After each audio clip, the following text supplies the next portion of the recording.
हम तो पूरे भारत में इमाम का परचम लहरा रहे हैं और लहराते रहेंगे इंशाल्लाह। उसमें कोई बुरी बात तो नहीं है।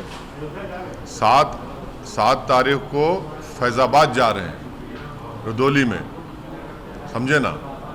फैज़ाबाद अलग है। 7 तारीख को फैज़ाबाद जा रहे हैं रुदौली में, 8 को सुल्तानपुर है, 9 को बाराबंकी है। तो अभी तो शुरुआत है, बहुत जगह जाएंगे यूपी में। बुरी बात क्या है, चुनाव आ रहा है, पार्टी को मजबूत करना है, जनता से मुलाकात करना है, जनता के करीब जाना है, जनता को और कॉन्फिडेंस दिलाना है, हमारे पार्टी के केडर को और मजबूत करना है और विधानसभा के चुनाव में अच्छी तरह लड़के हमारे पार्टी के कैंडिडेट्स को विधायक बनाकर उत्तर प्रदेश विधानसभा में भिजाना है और योगी हुकूमत को हराना है। में ही अयोध्या आता है तो नहीं आप नहीं क्योंकि आप जाना पसंद करते हैं वहाँ पे। आप कई बार अयोध्या के बारे में कमेंट कर चुके हैं कि वहाँ पे मस्जिद थी, शहीद कर दी गई थी, तो क्या वहाँ पे या फिर नई जगह दी गई मस्जिद के लिए वहाँ पे जाने का कुछ प्लान है सर? देखिए, सुबह क़यामत तक हम यही बोलते रहेंगे कि वहाँ पर मस्जिद थी जिसको 6 दिसंबर को 1992 को बीजेपी और संघ परिवार ने मिलकर मस्जिद को शहीद किया। और अगर मस्जिद शहीद नहीं होती तो सुप्रीम कोर्ट का जजमेंट कुछ और आता। अब रहा सवाल के, मेरे को लगता है कि आप सवाल इसलिए कर रहे हैं कि थोड़ा ज्योग्राफी में कमज़ोर है आप, ज्योग्राफी में कमज़ोर है आप। फैज़ाबाद एक डिस्ट्रिक्ट अलग है, फैज़ाबाद डिस्ट्रिक्ट में रुदौली है, वहाँ जा रहे हैं। अयोध्या भी आता है सर? हाँ, सब, अरे भारत में तो सब आता है ना। ये जैसा हैदराबाद आता है भारत में, कश्मीर आता है, ये भी आता है, तो पूरे भारत में जा सकते हैं। नहीं नहीं मैं आपकी बेचैनी को और एक्साइटमेंट को समझता हूँ, मगर इतना बेचैन एक्साइट मत हो जाइए, अभी बहुत टाइम बाकी है, सब जगह जाएंगे, फिक्र मत करिए। फैज़ाबाद जा रहे हैं अभी तो, फैज़ाबाद डिस्ट्रिक्ट में रुदौली है, वहाँ जा रहे हैं। आप पिछले कई दिनों से कह रहे थे कि भारत सरकार का रुख क्या है तालिबान को लेकर के, इसके ऊपर काफ़ी आपने कमेंट भी किया। तो हाल ही में जो है तालिबान के जो प्रवक्ता जो जिम्मेदार है वो जाकर के अपने भारतीय रिप्रेजेंटेटिव से मिले दोहा कतार में, तो उसको कैसे देखते हैं? भारत सरकार की तरफ से जो ऑफिशियल स्टेटमेंट आया है उसमें यह कहा गया है कि तालिबान, अब ये बीजेपी संघियों से मैं चाह रहा हूँ कि सुने इस जुमले को, तालिबान के रिक्वेस्ट पर मोदी सरकार ने भारत की सरजमीन पर तालिबान से बातचीत की। अब हम ये पूछना चाह रहे हैं मोदी सरकार से कि उनको क्या आपने कबाब खिलाया या उनको आपने दूध पिलाया या बग़ैर दूध की चाय पिलाई। और जब आपने बातचीत की तो आपने क्या उनसे कहा कि हेलमंड प्रोविंस में जैश ए मोहम्मद एक्टिव है, खोस्ट में लश्कर तैयबा का कैंप एक्टिव है? क्या भारत सरकार ने तालिबान के उस रिप्रेजेंटेटिव से ये खुलकर कहा कि हमारे जो माइनिंग राइट्स हैं एक मुकाम पर, क्या हमने उस माइनिंग राइट्स को आजिगोट में उसको बरकरार रखेंगे? और सबसे अहम बात यह है कि भारत सरकार यूएन सैंक्शन कमेटी का चेयरमैन है, तो क्या वो तालिबान और हक्कानी नेटवर्क के वो टेररिस्ट को डिलिस्ट करेंगे? और सबसे बुनियादी बात, ये मोदी सरकार देश को बताए कि तालिबान आतंकवादी है या नहीं है, और उनका मौक़िफ़ क्या बता दें। अगर आतंकवादी है तो क्या वो यूएपीए की टेरर लिस्ट में तालिबान को ऐड करेंगे, हक्कानियों को ऐड करेंगे? नहीं करेंगे, क्योंकि आए दिन एक मुसलमान अगर तरकारी बेचता है तालिबानी है, कोई इनसे अपोज करता है पॉलिटिकली, चाहे मुसलमान हो ना हो, ये तालिबानी सोच का है। ये बीजेपी के लोग आपके चैनलों पर बैठकर बोलते हैं। तो हम मोदी सरकार से ये पूछ रहे हैं, साफ तौर पर बता दीजिए कि क्या तालिबान के बारे में आपका मौक़िफ़ क्या है? क्या आप तालिबान को टेररिस्ट ऑर्गेनाइजेशन मानते हैं या नहीं मानते हैं? अगर सुनिए, अगर नहीं मानते हैं तो क्या आप उनको यूएन सैंक्शन कमेटी में, जिसका चेयरमैन भारत है, तालिबान के टॉप 100 लीडर, हक्कानी नेटवर्क के लीडर्स, उनको आप डिलिस्ट करेंगे? और अगर आप नहीं करेंगे तो क्या आप उनको यूएपीए की टेरर लिस्ट में उनको शामिल करेंगे? और अगर आप ये सब भी नहीं करेंगे तो क्या मोदी सरकार इनके जो स्पोक्स पर्सन है और इनके जो मीडिया के दोस्त हैं उनसे कहेंगे कि please shut up and don't call everyone तालिबानी? ये हमारा उनसे सवाल है। सर, आप तालिबान से बातचीत करने की वकालत करते रहे हैं। देखिए सुनिए, बातचीत हम सरकार से सवाल कर रहे थे कि आपका मौक़िफ़ क्या है।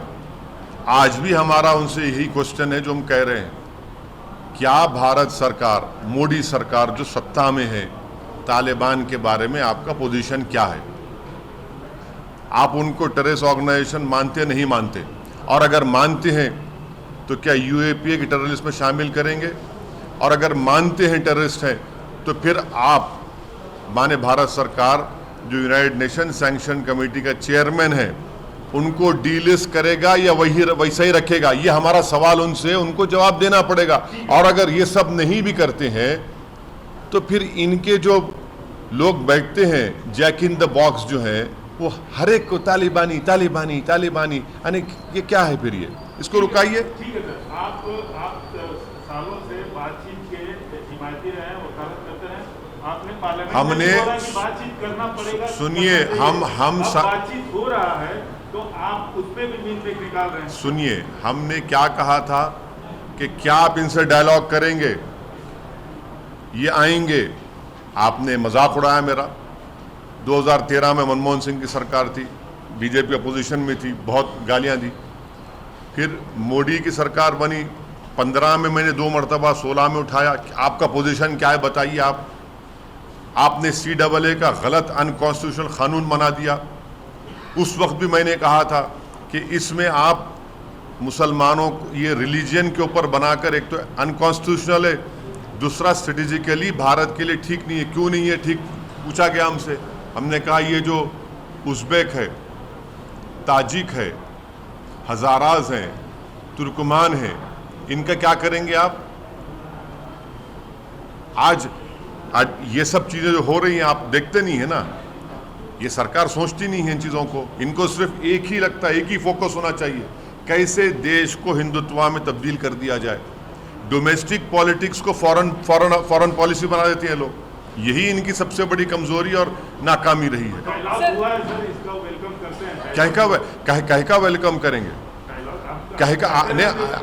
अरे भाई, हम तो सवाल कर रहे हैं कि आपने भारत की टेरिटरी पर तालिबान के आदमी को बुलाया उनके रिक्वेस्ट पर, तो क्या आपने उनको चाय पिलाया? दूध की चाय या बगैर दूध की? कौन सी? और क्या कबाब खिलाया आपने उसमें? और हाजीघाट में जो हमारा माइनिंग राइट्स के बारे में क्या बोला आपने? क्या आपने उनसे कहा कि हेलमंड में जैश ए मोहम्मद जो पार्लियामेंट पर हमला किया, एयरक्राफ्ट हमारा हाईजैक किए, लश्कर तैयबा जो मुंबई की सरजमीन पर मासूम लोगों को मारे, उनका कैंप खोस में चल रहा है? आपकी क्या पॉलिसी है? और तालिबान के टेररिस्ट है नहीं है, और अगर है तो यूएपीए में शामिल करेंगे नहीं करेंगे? भारत UN सैंक्शन कमेटी का चेयरमैन है। तालिबान के 100 लीडर, हक्कानी नेटवर्क के कई लीडर्स, वो हक्कानी नेटवर्क जो हमारे एम्बेसी पर हमला किया और हमारा डिप्लोमेट मारा गया। क्या पॉलिसी है मोदी सरकार की, बताइए? हाँ, अरे हाँ, आपके एक जिम्मेदार पार्लियामेंट है, हाँ, तो आपका भी राय रख सकते हैं। इंडियन गवर्नमेंट मैं देखिए, सुनिए, आप लोग जो है ना, आपको तकलीफ हो रही है, सवालात कर रहा हूं मैं मोदी से बोल के, आपके अंदर आपके दिल और जिगर में बड़ी बेचैनी पैदा हो रही है। वो हक बजानी में तकलीफ होनी चाहिए आपको, क्योंकि ये सच्चे सवालात हैं। ऑल पार्टी मीटिंग में भी मैंने ये पॉइंट्स को उठाया था। गवर्नमेंट क्यों शर्मा रही है? क्यों शर्मा रही है? हैं? पास आते भी नहीं, चिलमन से हटते भी नहीं, ये पर्दे से झांक झांक कर क्यों मोहब्बत कर रहे हैं? खुल के बोलिए, अरे खुल के बोलिए ना। नहीं ये, अरे कोई देश के मामले में, देश की सिक्योरिटी के मामले में ये सरकार को ये जवाब देना पड़ेगा जो हम उठा रहे हैं। सर, पाकिस्तान ने ये एडमिट किया है कि वो लोगों ने सालों से तालिबान को they have been feeding Taliban from last many years, और हम उनको हमारे सरजमीन पर बुलाकर चाय पिलाते हैं, बिस्किट खिलाते हैं, कबाब खिलाते हैं। हैं, ये क्या बात है फिर? पाकिस्तान ने आखिरकार एडमिट कर लिया अरे ना सर। वो देखिए, अगर पाकिस्तान एडमिट कर रहा है तो फिर आप भारत की सरजमीन पर तालिबान के आदमी को बुलाकर चाय, बिस्कुट, कबाब खिलाएंगे? ये बिल्कुल सही है। तालिबान और पाकिस्तान का तो ऐसा रिश्ता है जो कभी खत्म नहीं होगा। सर, आप बार बार कह रहे हैं कि जो भी मुखालफत कर रहा है तो उसको तालिबान बोला जा रहा है, तो क्या आपको डर है, क्योंकि आप भी उत्तर प्रदेश के चुनाव में जोर से हिस्सा लेने वाले हैं, मैंने तो आपको भी वो सुनिए, ये मोदी सरकार उत्तर प्रदेश के चुनाव तक तालिबान करेगी, और जैसा चुनाव खत्म हो जाएंगे आप देखेंगे तालिबान के लीडर के साथ बैठकर ऑफिशियली बैठ के बोलेंगे हाँ बातचीत और करेंगे। तो ये उत्तर प्रदेश चुनाव तक हम इनसे कह रहे हैं ड्रामाबाजी बंद करिए। आप देश हित में बताइए कि क्या तालिबान के बारे में मोदी सरकार का मौक़िफ़ क्या है, पोजीशन क्या है, क्या वो टेररिस्ट है नहीं है, क्या तालिबान ने हेलमंड प्रोविंस में और अफ़गानिस्तान खोस्ट में लश्कर तैयबा के कैंप्स है ही नहीं है, हमारे हाजीघाट में हमारे माइनिंग राइट्स के ऊपर क्या होगा, क्या भारत अगर तालिबान को टेररिस्ट मानता है तो क्या उनको यूएपीए की लिस्ट में शामिल करेगा, और अगर चेयरमैन है यूएन सैंक्शन कमेटी का उनको डिलिस्ट करेंगे आप? बताइए आप। ये सरकार से सवालात करना हमारा राइट है ना, सरकार जवाब ही नहीं दे रही इस बारे में। सर, उत्तर प्रदेश में आप चुनाव लड़ने जा रहे हैं, 100 सीटों का ऐलान भी कर दिया है, लेकिन क्या वजह है कि अब कई लोगों से बातचीत भी कर रहे हैं लेकिन उसको पोशीदा क्यों रख रहे हैं? किसको? जो बातचीत चल रही है आपकी, ये करिए चुनाव नजदीक है, आप बता दीजिए, जो आपको कोई सीक्रेट पोशीदा बात मालूम है तो हम इकरार कर लेंगे, सच्चाई है तो उसमें। जाते हैं लखनऊ, जाते हैं मुलाकात करते हैं। हाँ तो अरे भाई, तो ये तो पार्टी की पॉलिटिकल स्ट्रेटजी होती है हर पार्टी की। जितनी बताना है बताएंगे, जो नहीं बताना है क्यों बताएंगे? तो हर पॉलिटिकल पार्टी करती है ना, इसमें मुझे ही क्यों बता रहे हैं आप? तो 100 सीटों पे आप चुनाव लड़ेंगे। 100 हमारे उत्तर प्रदेश के जो प्रेसिडेंट है जनाब शौकत अली साहब ने इस बात का ऐलान किया, अनाउंस किया कि मजलिस उत्तर प्रदेश के चुनाव में 100 असेंबली सीटों पर तैयारी कर रही है लड़ने के लिए। सर, ये आप बताना चाहेंगे नहीं, लेकिन उत्तर प्रदेश में हाईकोर्ट में धार्मिक शिक्षा देने वाले मदरसों को लेकर यूपी सरकार से जानकारी मांगी है कि क्या सेक्युलर राज्य को धार्मिक शिक्षा देने वाले मदरसों को फंड देने का अधिकार है? क्या मदरसे संविधान के अनुच्छेद 25 से 30 प्राप्त मौलिक अधिकारों के तहत सभी धर्मों का विश्वास संरक्षण देते हैं? अरे आप योगी से पूछिए ना, मैं मुख्यमंत्री हूँ उत्तर प्रदेश का, योगी से पूछिए सवाल। आप इलाहाबाद हाई कोर्ट को क्या जवाब दाखिल करेंगे हम भी देखेंगे। जवाब दाखिल करने के बाद आप आइए हमारे पास। लेकिन आपकी तो राय होगी। नहीं, हर चीज़ में राय देना ज़रूरी नहीं है। जब सरकार से पूछा गया है तो सरकार जवाब देगी, और सरकार आपकी है, मेरी नहीं है।